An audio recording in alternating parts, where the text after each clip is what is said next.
Hola. Bonjour. Ni hao. Sorry, that was a really English way of saying bonjour. It was, yeah. Moi, Bonjour, hello, actually. however you say it. I'm James Phelps. And I'm Oliver Phelps. And guys, welcome to the Normal, Not Normal podcast. And thank you for joining us this week, listeners, for our listener episode. Now, this has turned into quite a fan favourite every other week. And today we have some more of your story times, your questions, and your Did You Knows. And guys, I just need to let everybody know that unfortunately, we've got to the last listener participation episode of this season of Normal, Not Normal. So before I get into anything else, thank you so much for everyone who sent all the info and all the input in over this season. If we didn't get around to using any of the stuff that people have sent through, please don't take it personally. But we've seen them and we're so appreciative of them. So as is the case normally, we've picked out some story times that we feel go back to the real question that we have on this whole podcast. You know, what does normal really mean? But the cool thing is, though, that we've had a lot of people getting in touch with us and seeing how last week was our birthday. There's a few birthday things in there as well. And I must add, adding stuff. I must add also, thank you to everybody who got in touch with us and sent us just warm wishes and just amazing input as well for our birthday. That really, really means a lot to us. And a big shout out as well to the guys who were able to compile a lot of other people's thoughts and stuff like that to us, because it's so heartwarming. It's hard to even put into words. It was absolutely fantastic. So, guys, thank you so much for all your birthday wishes, your just everything. It really did make us feel very, very loved and very, very thankful for everybody. And so, thank you so much. And if you were celebrating your birthday with us last week at any point, happy birthday. Oliver, did you get up to anything fun for it? No, not really. It was one of those things. I left everything last minute in terms of where do we, like on the day, do you mean? Yes. Yeah, on the day. No, I left everything just last minute because I wanted to see what the weather was going to do. So it was okay. I went out for a meal, went to my cabin in the garden and did some weights, and that was about a lot of it. And then at the weekend I went out. Yeah, on the weekend I went out with some friends and we ended up in a karaoke bar. Always a good time. Very good, very good. How about yourself? I did my, it was kind of come tradition now every so often for my birthday. I'll go to the seaside, and I decided to do, although it's mid-February in the UK here, I decided to go in a sauna on the beach and then go straight in the sea, which was, I'm not gonna lie, it was horrible. It was. I literally wanted a heart attack. So at least then I'd be warm. But it was a lot of fun, and I felt amazing for it after. So if you're ever able to, I did one in Helsinki years ago, where you go from like a 90 centigrade sauna and jump straight in the sea. So it's kind of like an English equivalent, but yeah, it was a lot of good fun. So guys, like Oliver said, thank you so much for all your birthday wishes, and we really do hope if you were celebrating your birthday or any other special occasion, we hope you had a great time as well. We did indeed. So anyway, as I say, this is our listener participation episode, and coming up, as in right now, we have got some story time. So James, why don't you take it away? So today our first story time is from Rachel in Ireland, and we think it's really important, this one. When we read this, it really did touch us, and Rachel, thank you very much for sharing your story with us. Rachel says, "Hi Ollie and James, I just want to share a story that's really close to my heart. Maybe it can help someone who might be going through the same thing and make them feel less alone. I understand it isn't exactly a happy or exciting story, but if it can help just one person, then I'd love to share it. Back in 2018, I sadly lost my mother to cancer. I was just 14 and I felt so lost and alone. I have really bad anxiety sometimes, and when I was younger, my mum was the only person I would feel safe and comfortable around, so losing her was unbelievably difficult. I was thankful to have the support of my friends, but none of them had lost a parent, so they didn't understand how bad it felt to see them with their mothers, knowing I couldn't see mine. Now, of course, the days get easier and it doesn't hurt as much now, but there isn't a day when you don't think about the person you lost who meant everything to you. At 14, I thought I was an adult. I thought I could handle everything alone, but I should have asked for a little more help and a little more support. I was in denial that my mum had passed away because it was easier than facing and accepting my grief. It was only when I turned 18 that I started to accept it. I used to wish my grief would go away, but now I've learned that grief is a special thing. It's a reminder of just how much love that you had for that individual. One of the hardest things I struggled with was getting the feeling of safety, happiness, joy, and security back until I came across your podcast and really started to enjoy them. I slowly started to feel like I wasn't alone, and I had a safe space to go when I was struggling and simply needed to smile. I don't know what it is. Maybe it's Oliver's drum or James's love for pizza, especially a pineapple pizza. I love both of them, by the way. But you both have really spread the feeling of everything is going to be okay and you're not alone, even without saying it out loud. Thank you so much, guys. Again, I know this wasn't exactly a happy or exciting story time, but like someone... Thank you, guys. Again, I know this wasn't exactly a happy or exciting story time like some that you have been on before, but I hope by sharing some of my story, it has helped just one person to know that they are not alone with suffering from a loss of a loved one. Rachel. Rachel, thank you so much for that message and sharing that story with you. I don't really know what to say. I'm really glad that our silly little podcast has been able to help and dealing with an unimaginable situation. And obviously, we're very, very sorry for your loss and going through the hard times that you do. But thank you so much for sharing that. And hopefully, like Rachel says, if anyone listening in this gives them some comfort and shows that you are not alone, then we really do hope that has helped. I think it will do. I mean, especially with what Rachel said there as well, is that she's just literally just summed it all up just at the very end, you know, how people aren't alone. Because if there are, there's obviously Rachel's selling that story and send that in to us so we could obviously tell people about it. So she's with that person who she probably doesn't know or has met, but maybe going through something similar. Do you know what I mean? Like there is that link, and that's that great thing about it. And it's such an important thing to be able to celebrate as well. I think, Rachel, we should be celebrating the amazing, obviously, connection that you had with your mum, and to be able to share that with us as well. And now we're obviously able to share it with a lot of other people. So we're all with you on that one. And thank you so much, as James said, for just bring that home to us and telling us a nice, I suppose, job well done. But yeah, in all sincerity, mate, that is absolutely fantastic. And if anything, hang on.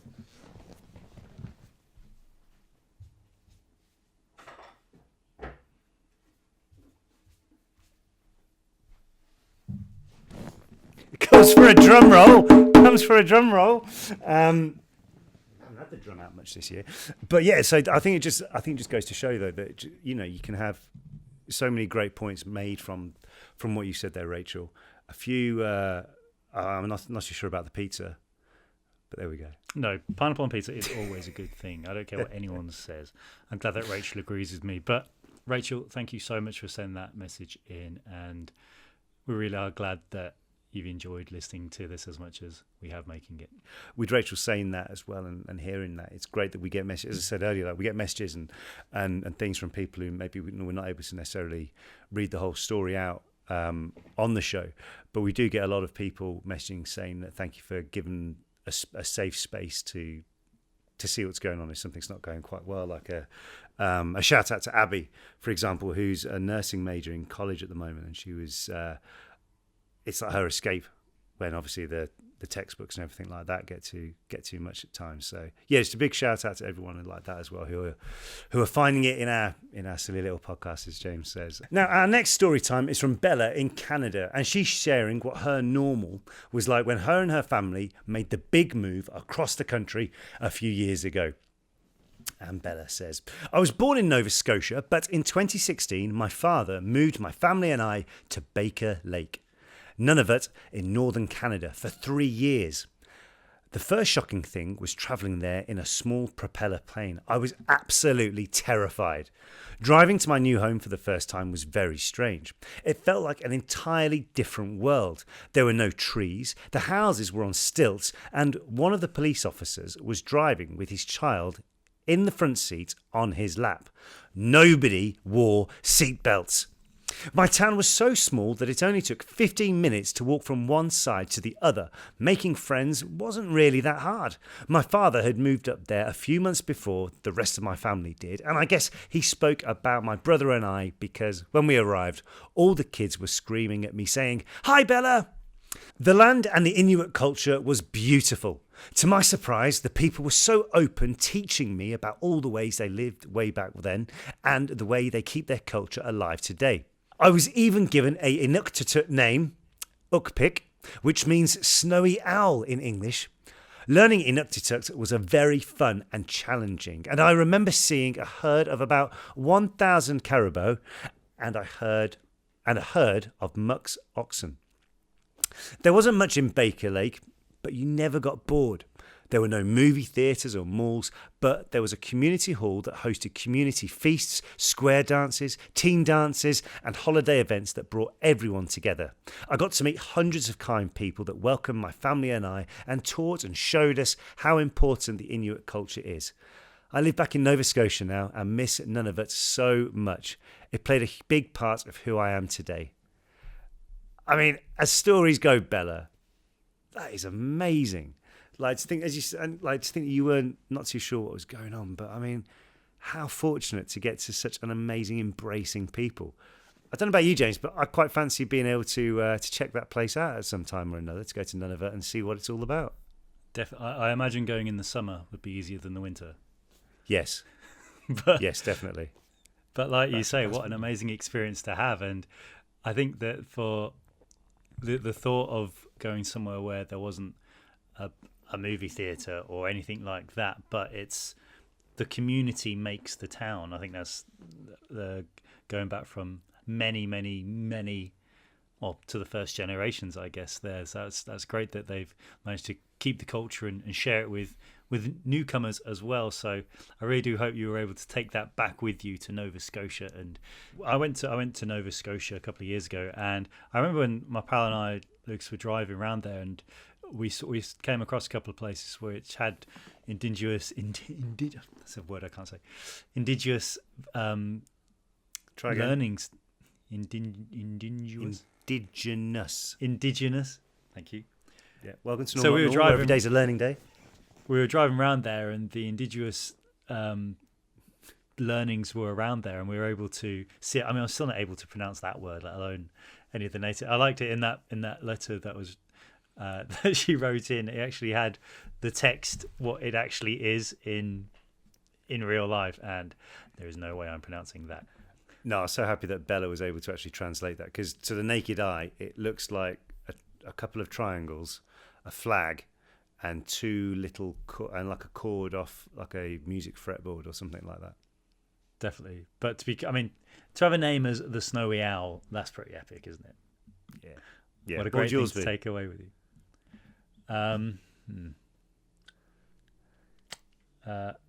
Scruffy hair. Okay, yeah. I think that'd work. Right. Our next and last story time of the season is a video from Lauren in Taiwan. Hey Oliver, hey James, I'm Lauren, and this is Honey. He's 3 years old and he's the best dog ever. He rarely barks. He only barks when someone rings the doorbell. And he sleeps with me every night, but he always lets me sleep as long as I want to. He rarely wakes me up. But a dog like this also has to have a way to express his feelings, so he hates it when we leave the house without him. And in order to express how upset he is, he always pees in front of every single door. And it is my normal life to clean up the mess he's made when we're not home. So I was wondering if there's anything that your dogs do that only you guys would understand the meaning. Thank you so much for listening to the story. Bye!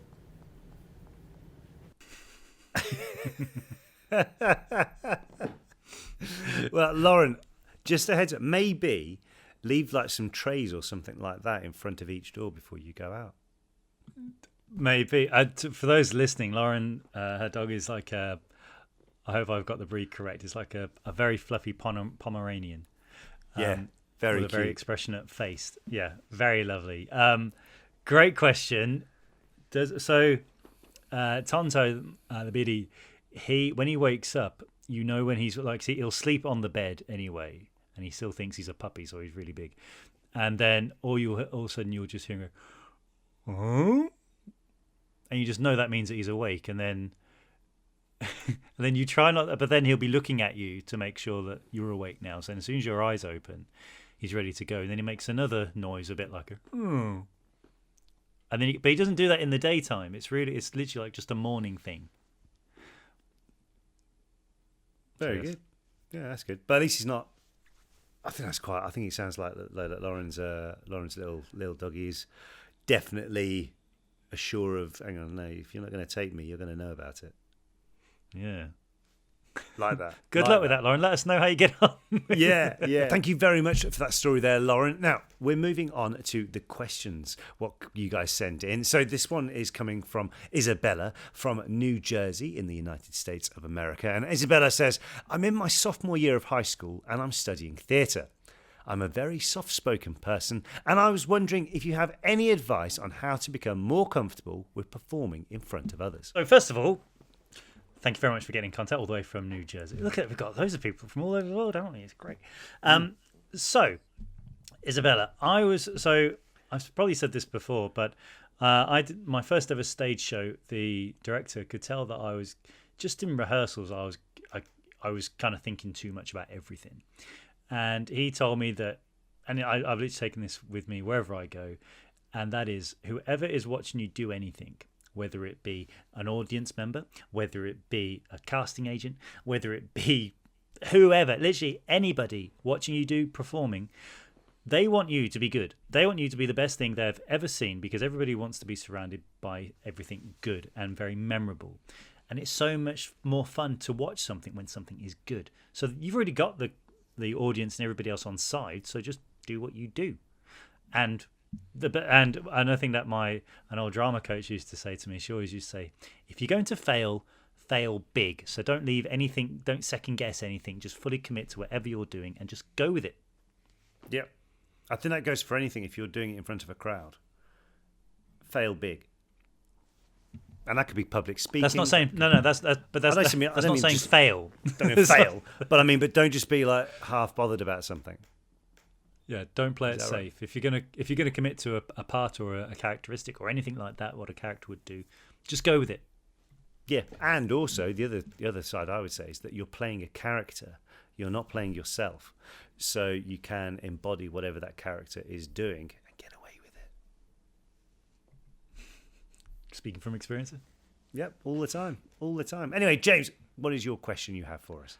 Yeah, our next question is from India, from Arani. And Arani says, since it's near your birthday, let me tell you about how a traditional birthday looks here in my Bengali-speaking community. A birthday cake isn't compulsory, but fish is a must in any form, as well as rice pudding. The elderly people in my family then bless us with an oil lamp and some rice grains for a longer lifespan and good luck.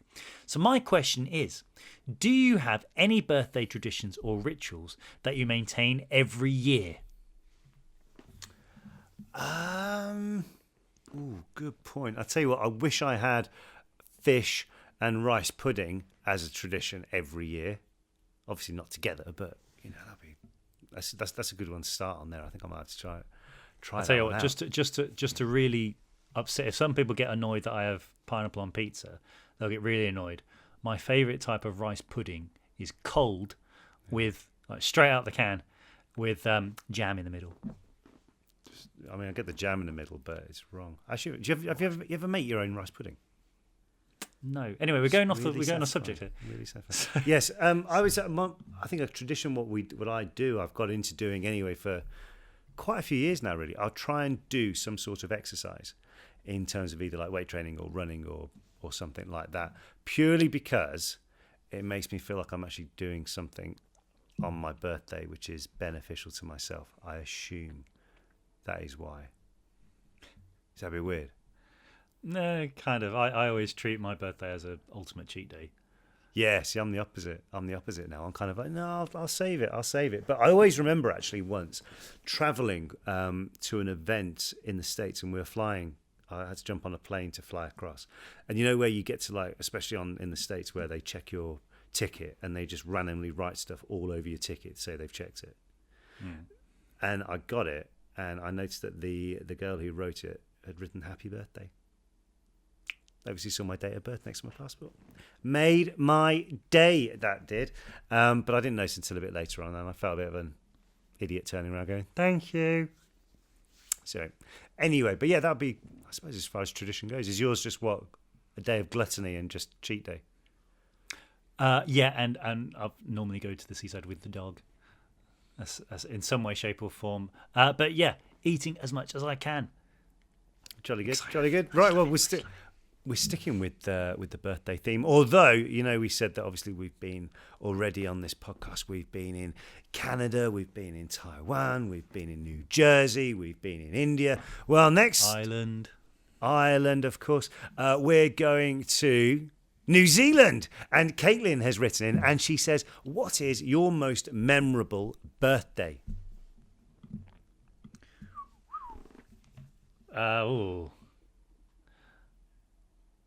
There is. I mean, I obviously filming on the Potters when we were filming in the Great Hall on our birthday once, and I remember. So there's 400 or 500 people in there, and I remember Chris Carreras, the first assistant director, decided it would be funny to get everybody in there. So first of all, they made Oliver and I stand up, and then everybody sang "Happy Birthday" to us. Yeah. Now, I was very embarrassed. Because you even had could you imagine? All the adult actors were there as well, doing singing "Happy Birthday" to us. And I was like, I'm pretty sure not everybody has this on their birthday. I just remember it being like when you go to TGI Fridays for like your 16th birthday or something, and someone says it's your birthday, and the waitress makes you look like a right Zoom and makes you stand on the chair and tell everyone it's my birthday today. I felt like that, but in the Great Hall, dressed in Hogwarts uniform with a load of people doing it. Yeah, I think in terms of memorable ones and really cool one is I remember our 21st birthday, and we went. We had like a party organised and everything like that at a nightclub. But a friend of mine beforehand we invited a load of people around our house, which was just mental. But we had a friend of mine. He used to run a bus company, so he put on a bus to take us all there, and we said to the bus driver, there'll probably be like 30, 40 people. Over 120 people or something like that rocked up, and it was just absolutely mad. And then turned up outside this nightclub, and obviously they gave us queue jump to get in because we booked like this private room. And likewise, I think they thought we meant maybe 15, 20 people queue jump and everyone else will come in separately. And literally this bus pulls up outside, and you just see the doorman just going, what is going on here? And been an absolutely fantastic night. So that was always good fun. Very much so. Actually, I remember then. Do you remember the gift that Rupert Grint got us for? Yeah, that was another thing as well. Yeah, like 2 days later, there's a knock on the door, and there's this geezer standing outside with it's called a Luton van, so I suppose like a low loader truck. And he said, "I've got delivery for you." Like, "What is it?" He said, "Let me go and get it." And next thing I know, he's wheeling a video arcade game of Point Blank up the drive. I'm like, where the hell's this going to go? Like, it can't go upstairs because the roof won't the floorboards won't take it because it will go through, let alone getting it up the stairs in the first place. So it ended up going in the garage for quite a while and obviously getting played in there. And then after a while, we found that it was, maybe more people could play with it. And we asked the guys at the Teenage Cancer Trust if any of their wards would like it as a home for there, and it went to one of the centres in Birmingham, and it got absolutely used by everyone, which is great to think that it served another purpose of just enjoying people's enjoyment with it. Definitely.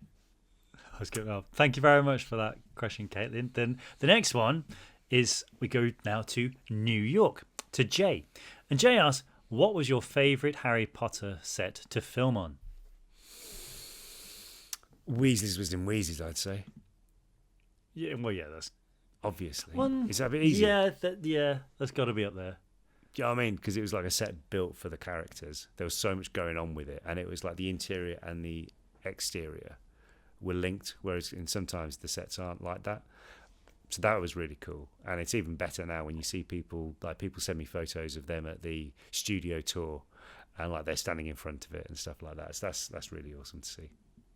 Someone actually, a pal of mine was there on holiday a couple of weeks ago and FaceTimed me whilst they were in. Although this was at the Wizarding World in Florida, and went in the shop and actually FaceTimed me to give to one of the people working there, tell them to work harder. And you could just see this lady like, what the hell? Like, Yeah, that went. So yeah, Weezy, that was a good one. I think one of my favourite, although it's not really answering the question completely because we didn't film on it, but the Ministry of Magic, that set was insane. It was. I think that was one of the only sets where even if you weren't filming on it, you went to see it because it was so big and just epic. But I'm gonna go back with Weezers or the Great Hall the first time we ever walked on it. yes, Because it was exactly when we all entered that set for the first time. It was exactly like in the movie when all the first years walk in and they're looking around completely, pardon the pun, spellbound. That was exactly what we were like when we first entered that Great Hall. It was indeed. So yeah, great question there, Jay. Now we're coming up now to the Did You Knows. Thank you so much for sending these in. And James, this one comes from Jessica May from the Philippines. And Jess writes, did you know that the Earth might have 2 moons? That's right. Some scientists believe that we still have a second moon, a small asteroid that has been pulled into Earth's orbit. This was found by a team of scientists running simulations on a supercomputer that determined that there is at least one mini asteroid about 3 feet in diameter compared to the moon's 3,000-mile diameter. But, it's neither here or there, is it? Because this thing is still circling the planet at any given time. Very good. I really like that fact, Jessica, mate. Thank you so much for that one. Here's a random. Okay, I can add to that one if you've gone about moons and space and everything. Oh, okay. Did you know? So Saturn, the cool-looking planet with the ring around it. Yes. Did you know that originally it didn't have a ring around it? Scientists actually reckon that used to be a moon, and the gravity of Saturn crushed it. And so eventually, and then it got cut in its orbit, and then that's what we have there. Well, there you go. There you are. But so our moon could look like that in a few millennia, and then some. Well, I don't know about that one. I'm not a scientist, am I? But who knows? Anyway, I'm just a fan.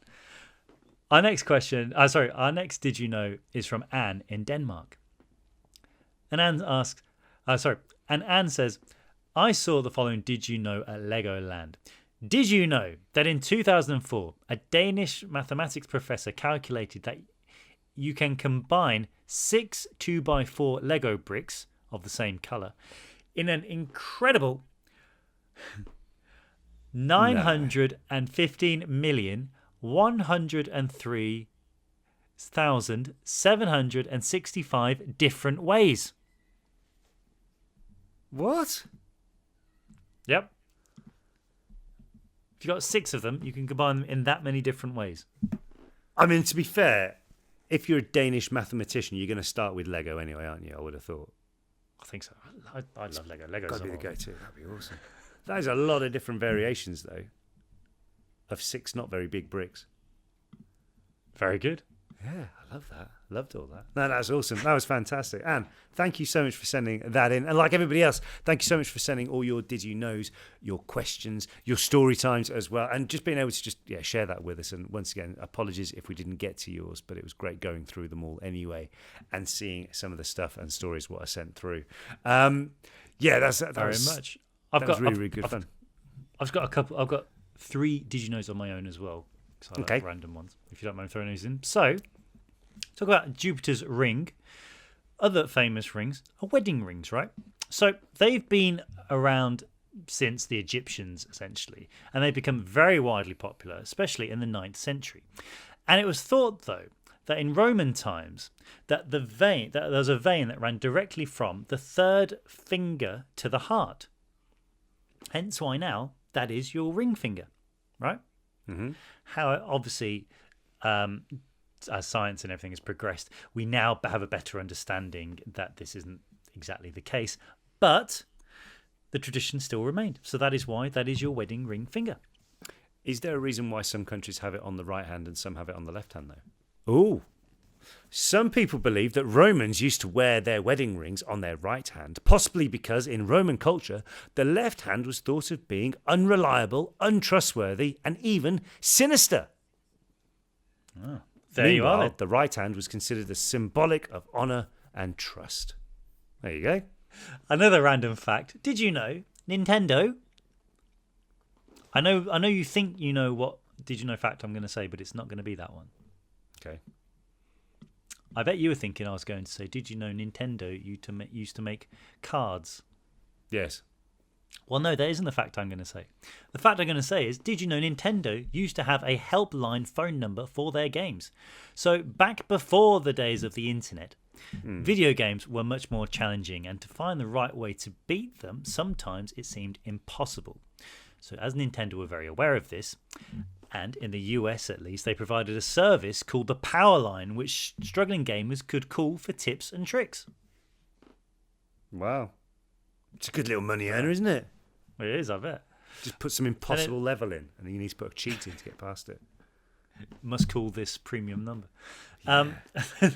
My favourite and of my Did You Knows for the day, and I don't know if I've said this one before, but platypus is one of my favourite animals in the entire world. Right? I've never actually seen one, but I think they look awesome. So they're so weird though that when scientists first discovered them, they thought it was a hoax. Now, they've been around for thousands of years and have been known about these by the indigenous Australians. But when British scholars first encountered them, they were extremely puzzled. Their confusion came down to the fact that it was clearly a mammal, but it was really bizarre because it lays eggs, it has a duck beak, a beaver's tail, and feet like otters. And the males are even venomous. See, when you hear stuff like that, it's quite easy to believe that people believe in unicorns. You know, a horse with a horn. Well, you think on. that. What's you more describe believable? that thing there, yeah. What's more believable? A half duck, otter, beaver, which lays eggs, or a horse with a horn on its head? Mad, isn't it? Mad trying to get that through people. Anyway, guys, as we told you that this is our penultimate show of the season, what with next week's show being the last episode of this current season. But we want to let you know that we have a guest lineup that we know you're going to be very, very excited about. And we may even talk a bit more Potter on that episode as well.